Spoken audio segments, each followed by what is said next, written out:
Le lundi 8 janvier, Elisabeth Borne présentait sa démission à Emmanuel Macron.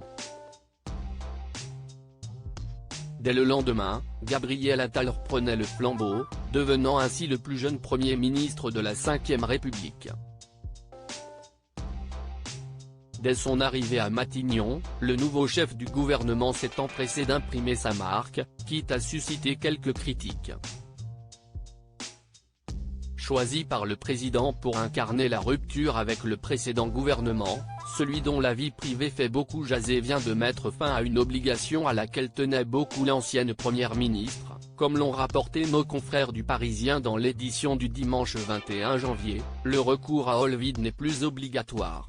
C'est dans une circulaire du 22 novembre que celle qui avait les faveurs d'Édouard Philippe avait invité les ministres et leur cabinet à se séparer des principales applications de messagerie instantanée grand public, affirmant qu'elles n'étaient pas dénuées de failles de sécurité, pour les remplacer par un service de messagerie 100% français, Olvid.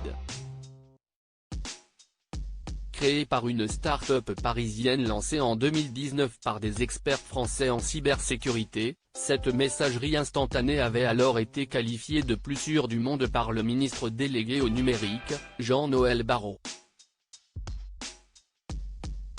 Cependant, à en croire les révélations du Parisien, son usage s'était révélé peu ergonomique. Supérieur à qui sont les ministres du gouvernement Attal ? Une décision qui fait des heureux si Olvid ne demande ni numéro de téléphone ni adresse mail, offrant ainsi une protection des données maximale. La procédure pour ajouter des contacts est un peu compliquée, il faut scanner un QR code sur l'appareil de la personne à ajouter, ou avoir recours à un code à 4 chiffres.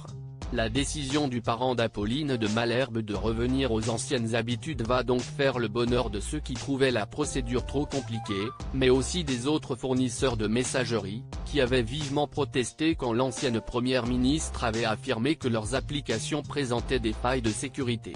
Mais d'ailleurs, que pense Elisabeth Borne de ce revirement ? Tout laisse à penser qu'à l'heure où nous parlons, elle a autre chose en tête. Article écrit avec la collaboration de 6 médias Crédit Photo, Éric Chahenpoul.